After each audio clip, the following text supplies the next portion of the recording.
Hi everyone, welcome to my channel Mamata's village. ಇವತ್ತು ನೋಡಿ ಮಧ್ಯಪ್ರದೇಶ್ ಟ್ರಿಪ್ಪಲ್ಲಿ ಭೋಪಾಲಿಂದ ಝಾನ್ಸಿಗೆ ಹೋಗ್ತಾ ಇದ್ದೀವಿ. ಒಂದೇ ಭಾರತ್ ಟ್ರೈನಲ್ಲಿ 360 ಕಿಲೋಮೀಟರ್ ಏನೋ ಆಗುತ್ತೆ ಭೋಪಾಲಿಂದ ಝಾನ್ಸಿ. ಅದೇ ಸೇಮ್ ಮೆನು ಒಂದೇ ಭಾರತಲ್ಲಿ ತಿಂಡಿ ತಿಂದ್ವಿ, ಇಳ್ಕೊಂಡಿವಿ, ಅಷ್ಟೇ ಟೈಮ್ ಸಿಕ್ಕಿದ್ದು.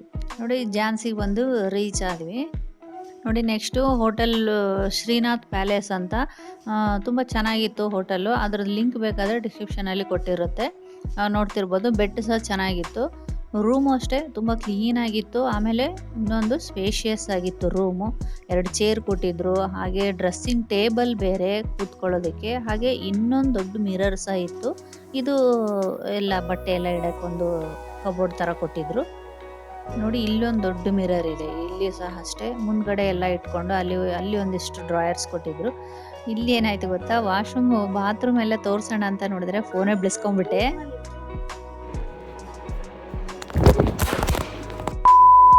ನೋಡಿ, ಭೋಪಾಲಿಂದ ಝಾನ್ಸಿಗೆ ಬಂದಿದ್ದೀವಿ. ಬಟ್ ಇದು ಉತ್ತರ ಪ್ರದೇಶಕ್ಕೆ ಸಂಬಂಧಪಡುತ್ತೆ ಇದು. ಯಾಕಂದ್ರೆ ನೀವು ಮ್ಯಾಪ್ ನೋಡಿದ್ರೆ ಗೊತ್ತಾಗುತ್ತೆ ಆಗ್ಲೇ. ಇದೊಂದು ಝಾನ್ಸಿ ಮಾತ್ರ ಉತ್ತರ ಪ್ರದೇಶಕ್ಕೆ ಸೇರುತ್ತೆ. ಇದು ನೋಡಿ ಚಂದೇಲ ರಾಜರ ಆಳ್ವಿಕೆಯಲ್ಲಿ 11 ಅಥವಾ 12ನೇ ಶತಮಾನದಲ್ಲಿ ನಿರ್ಮಾಣಗೊಂಡಂತ ಕೋಟೆ ಅಂತೆ. ತುಂಬಾ ದೊಡ್ಡದಾಗಿದೆ, ಫುಲ್ ಕಲ್ಲಿಂದ ಕಟ್ಟಿರೋಂಥದ್ದು. ಈಗಲೂ ಅಷ್ಟೇ ಕ್ವಾಲಿಟಿ ಇನ್ನೂ ಚೆನ್ನಾಗೇ ಇದೆ, ನೋಡ್ತಿರ್ಬೋದು. ಅಲ್ಲಿಂದ ಹಿಡಿದು ಫುಲ್ಲು ಅಲ್ಲಿವರೆಗೂ ಇದು ಝಾನ್ಸಿಕಾ ಕಿಲಾ ಅಂತಾನೂ ಹೇಳ್ತಾರೆ. ಕೋಟೆ, ಕಿಲಾ ಅಂತಂದ್ರೆ ಹಿಂದಿಯಲ್ಲಿ ಕಿಲಾ ಅಂತಾರೆ, ಕನ್ನಡದಲ್ಲಿ ನಾವು ಕೋಟೆ ಅಂತೀವಲ್ವಾ ಅದು. ಬನ್ನಿ ಒಳಗಡೆ ನೋಡೋಣ. ಎಂಟ್ರೆನ್ಸ್ ಟಿಕೆಟ್ ಕೌಂಟರ್ ಇರುತ್ತೆ, ಹಾಗೆ QR ಕೋಡು ಅಲ್ಲೆಲ್ಲಿ ಹಾಕಿರ್ತಾರೆ, ಅಲ್ಲಿಂದ ಸಹ ನೀವು ಟಿಕೆಟ್ ತಗೊಳ್ಬೋದು. ಸ್ವಲ್ಪ ಕೋಲ್ಡ್ ಆಗಿದೆ, ಹಂಗಾಗಿ ವಾಯ್ಸು ಸ್ವಲ್ಪ ಇದಾಗಿದೆ. ಇದು ನೋಡಿ, ಈ ಕೋಟೆ 49 ಎಕರೆ ಅಷ್ಟು ಜಾಗ ವಿಶಾಲವಾಗಿದೆ ಅಂತೆ. ಅದರಲ್ಲಿ 15 ಎಕರೆ ಅಷ್ಟು ಸುತ್ತಲೂ ಕೋಟೆ ಕಟ್ಟಿದ್ದಾರೆ, ಮಧ್ಯದಲ್ಲಿ ಒಂದಿಷ್ಟು ಜಾಗ ಬಿಟ್ಟು. ಇಲ್ಲಿ ಮೇಲೆ ಹತ್ಕೊಂಡು ಅಲ್ಲಿ ಮೇಲೆವರೆಗೂ ಒಂದು ರೌಂಡ್ ಹೋಗ್ಬೋದು. ಒಂದು ರೌಂಡ್ ಫುಲ್ ಹೋಗೋಕ್ಕಾಗುತ್ತಾ ಇಲ್ಲ ನೋಡ್ಬೇಕು, ಬನ್ನಿ ನೋಡೋಣ.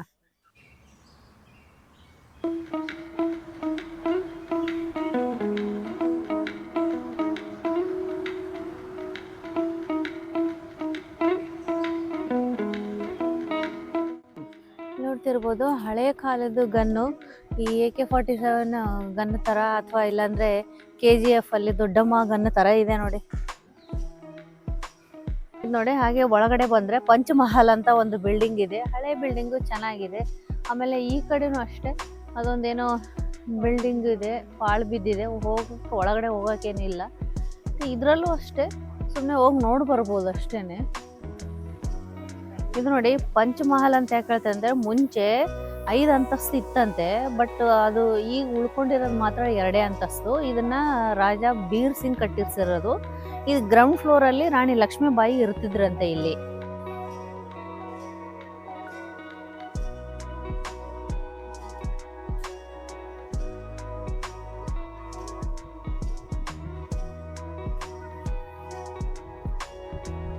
ಇಲ್ಲಿ ನೋಡಿ ಮೇಲೆ ಹತ್ತಿ ಬಂದಿದೀವಿ. ಆಮೇಲೆ ಸಾಮಾನ್ಯವಾಗಿ ಕೆಲವೊಂದು ಕೋಟೆಗೆ ಮೇಲೆ ಹತ್ತೋಕೆ ಬಿಡೋದಿಲ್ಲ. ಇದು ಎಷ್ಟು ಮೇಲೆ ಬಂದಿದೀವಿ ನೋಡ್ತಿರ್ಬೋದು ನೀವು, ಸಿಟಿ ಹೆಂಗ್ ಕಾಣಿಸುತ್ತೆ ಅಂತ. ಆಮೇಲೆ ಇಲ್ಲಿ ಕಾಣಿಸ್ತಿರ್ಬೋದು ಫೋರ್ಟ್ದು ನೋಡಿ ಲೇಯರ್ಸ್ ಹೆಂಗಿದೆ.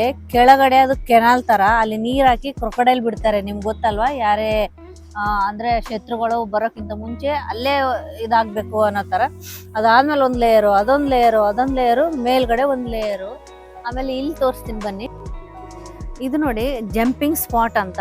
ಯಾಕೆ ಜಂಪಿಂಗ್ ಸ್ಪಾಟ್ ಅಂತ ಹೇಳ್ತಾ ಇದ್ದಾರೆ ಅಂತಂದ್ರೆ, ರಾಣಿ ಲಕ್ಷ್ಮೀಬಾಯಿ ಮಗನ್ನ ಕಟ್ಕೊಂಡು ಕುದುರೆ ಮೇಲೆ ಕುಂತು ಇಲ್ಲಿಂದ ಜಂಪ್ ಮಾಡಿ, ಅಂದ್ರೆ ಈ ಕೋಟೆಯಿಂದ ಜಂಪ್ ಮಾಡಿ ಇಲ್ಲಿಂದ ಎಸ್ಕೇಪ್ ಆಗಿ ಗ್ವಾಲಿಯರಿಗೆ ಹೋಗಿ ಅಲ್ಲಿ ಯುದ್ಧ ಮಾಡಿ, ಆ ಯುದ್ಧದಲ್ಲಿ ಬಟ್ ಪಾಪ ಗಂಭೀರವಾಗಿ ಗಾಯಗೊಂಡು ಅಲ್ಲೇ ಅಂದ್ರೆ ಮರಣ ಹೊಂದ್ತಾರೆ ರಾಣಿ ಲಕ್ಷ್ಮೀಬಾಯಿ. ಇಲ್ಲಿಂದ ಜಂಪ್ ಮಾಡಿದ್ರೆ ಅಂದ್ರೆ ನೋಡಿ ಎಷ್ಟು ಸಾಹಸ, ಎಷ್ಟು ಧೈರ್ಯ ಇರ್ಬೋದು.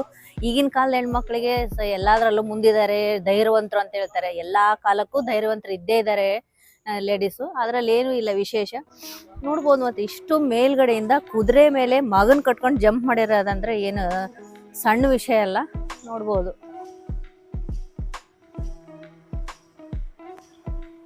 ಇದು ನೋಡ್ತಿರ್ಬೋದು, ಇದೊಂದಾಗ್ಲಿ ಅದೊಂದಾಗ್ಲಿ ಮೋಸ್ಟ್ಲಿ ಅವರು ಗೋಡನ್ ಮಾಡ್ಕೊಂಡಿದ್ರು ಅಥವಾ ನೀರಿನ ವ್ಯವಸ್ಥೆಗೆ ಏನಾದ್ರು ಮಾಡ್ಕೊಂಡಿದ್ರು, ಆ ಥರನೇ ಇದೆ ಇದು.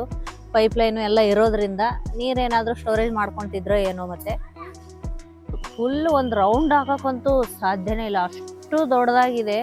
ಆಮೇಲೆ ನಾವು ಒಂದು ಚಿಕ್ಕ ಮನೆ ಕ್ಲೀನಾಗಿ ಇಟ್ಕೊಳಕ್ಕೆ ಎಷ್ಟು ಇದು ಮಾಡ್ತೀವಿ, ಮೇಂಟೆನೆನ್ಸ್ ಚೆನ್ನಾಗಿ ಮಾಡ್ತಾ ಇದ್ದಾರೆ, ಕ್ಲೀನಾಗಿದೆ.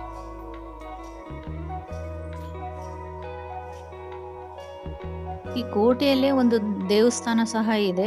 ಈ ದೇವಸ್ಥಾನ ನೋಡಿ ಈಗಲೂ ಪೂಜೆ ಮಾಡ್ತಾರೆ. ಶಿವಂದು ದೇವಸ್ಥಾನ ಇದು. ಅವ್ರ ಮನೆ ದೇವ್ರ ಥರ ಪೂಜೆ ಮಾಡ್ತಾ ಇದ್ರಂತೆ.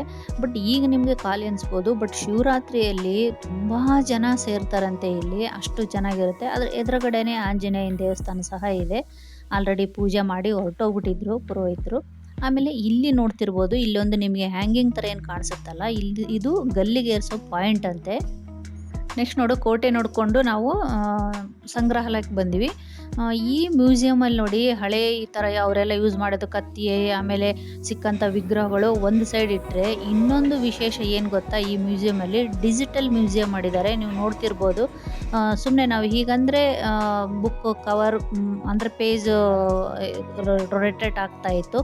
ಹಾಗೆ ಇನ್ನೊಂದು ಇಲ್ಲಿ ನೋಡಿ ಬಟನ್ ಸಿಸ್ಟಮ್ ಮಾಡಿದ್ರು. ನಾವು ಯಾವ ಬಟನ್ ಪ್ರೆಸ್ ಮಾಡಿದರೆ ಅದಕ್ಕೆ ಸಂಬಂಧಪಟ್ಟ ಹಾಗೆ ವಿಡಿಯೋ ಮತ್ತು ಇನ್ಫಾರ್ಮೇಷನ್ ಬರ್ತಾ ಇತ್ತು. ಹಾಗೆ ಒಂದಿಷ್ಟು ಈ ಥರ ಸೈಕಲ್ ಅದು ಇಟ್ಟಿದ್ರು ಅಲ್ಲಿ, ಅಂದರೆ ನಾವು ಹೋಗ್ತಾ ಇದೀವಿ ಅನ್ನೋ ಫೀಲು. ಆಮೇಲೆ ಇದು ಒಂದು ನೋಡಿ, ನಾವು ಈ ಹೆಲಿಕಾಪ್ಟ್ರಲ್ಲಿ ಹೋಗಿ ಹೇಗೆ ರೈಡ್ ಮಾಡ್ತೀವೋ ಆ ಥರ ಫೀಲ್ ಕೊಡುತ್ತೆ ಇದು. ಅಂದರೆ ಒಂದು ರೂಮಲ್ಲಿ ಆಲ್ರೆಡಿ ಮುಂಚೆನೇ ಅವರು ಡ್ರೋನ್ ಶಾಟಲ್ಲಿ ಇಡೀ ಝಾನ್ಸಿದಲ್ಲಿ ಏನೇನು ನೋಡ್ತಕ್ಕದ್ದು ಅಂತ ವಿಡಿಯೋ ಮಾಡಿ ಇಟ್ಟಿದ್ದಾರೆ. ಅದು ಹೇಗೆ ಫೀಲ್ ಆಗುತ್ತೆ ಅಂದರೆ ನಾವು ಹಾರ್ಕೊಂಡು ಹೋಗಿ ನೋಡ್ತಾ ಇದ್ದೀವೇನೋ ಅನ್ನೋ ಥರನೇ ಫೀಲ್ ಆಗುತ್ತೆ. ಆ ಹೆಲಿಕಾಪ್ಟರ್ ಅದೇನು ಮಾಡೆಲ್ ಥರ ಏನಿದೆಯಲ್ಲ, ಅದು ಅದೇ ಥರ ಸ್ವಲ್ಪ ಶೇಕ್ ಮಾಡಿಸ್ತಾ ಇತ್ತು ನಮಗೆ. ಹಾಗಾಗಿ ನಾವು ನಿಜವಾಗ್ಲೂ ಹೆಲಿಕಾಪ್ಟ್ರಲ್ಲಿ ಕೂತು ಎಲ್ಲ ನೋಡ್ತಾ ಇದ್ದೀವಿ ಝಾನ್ಸಿ ಸಿಟಿನ ಅನ್ನೋ ಥರ ಫೀಲೇ ಬರ್ತಾ ಇತ್ತು.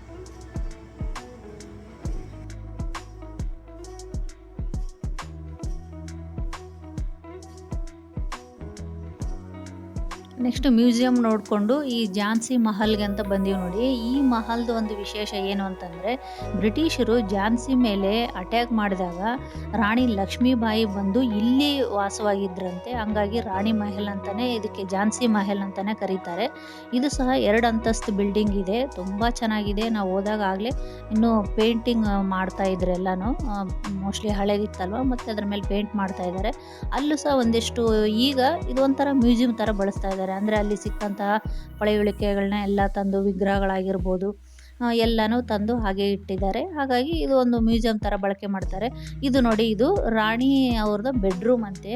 ಅಲ್ಲಿ ಪೇಂಟಿಂಗ್ ನೋಡ್ತಿರ್ಬೋದು ನೀವು, ಈಗಲೂ ಇನ್ನೂ ಎಷ್ಟು ಚೆನ್ನಾಗಿ ಉಳ್ಕೊಂಡಿದೆ ಗೊತ್ತಾ. ಅಷ್ಟು ಚೆನ್ನಾಗಿ ನೀವು ಒಂದೊಂದು ಅಬ್ಸರ್ವ್ ಮಾಡಿದ್ರೆ ಗೊತ್ತಾಗುತ್ತೆ ಅದರಲ್ಲಿ ಎಷ್ಟು ವರ್ಕ್ ಮಾಡಿದ್ದಾರೆ ಅನ್ನೋದು. ಅಷ್ಟು ಚೆನ್ನಾಗಿದೆ. ಇದು ಅವ್ರ ರೂಮ್ ಅಂತೆ, ರಾಣಿ ಲಕ್ಷ್ಮೀಬಾಯಿ ರೂಮ್ ಇದು. ಇದು ಒಂಥರ ಹಾಲ್ ಥರ ಇತ್ತು, ತುಂಬ ಚೆನ್ನಾಗಿತ್ತು ಮಾತ್ರ. ಇಷ್ಟು ಹಳೇದಾದ್ರೂ ನೋಡ್ಲಿಕ್ಕೆ ಎಷ್ಟು ಚೆನ್ನಾಗಿತ್ತು ಗೊತ್ತಾ. ನೋಡಿ, ಕೋಟೆ ಮತ್ತು ಝಾನ್ಸಿ ಮಹಲ್ ನೋಡಿಕೊಂಡು ಅಲ್ಲಿಗೆ ಮಧ್ಯಾಹ್ನ ಆಯಿತು. ಊಟಕ್ಕೆ ಬಂದ್ವಿ. ಊಟನೂ ತುಂಬ ಚೆನ್ನಾಗಿತ್ತು. ಬಟ್ ತುಂಬ ದೊಡ್ಡ ಹೋಟ್ಲ್ ಅಂತೇನಲ್ಲ, ಚೆನ್ನಾಗೇ ಇತ್ತು. ನೆಕ್ಸ್ಟ್ ಬರೋ ಸ್ಪಾಟ್ ಅಂತೂ ತುಂಬ ಚೆನ್ನಾಗಿದೆ. ಮಿಸ್ ಮಾಡ್ಕೋಬೇಡಿ, ವಿಡಿಯೋನ ಪೂರ್ತಿಯಾಗಿ ನೋಡಿ.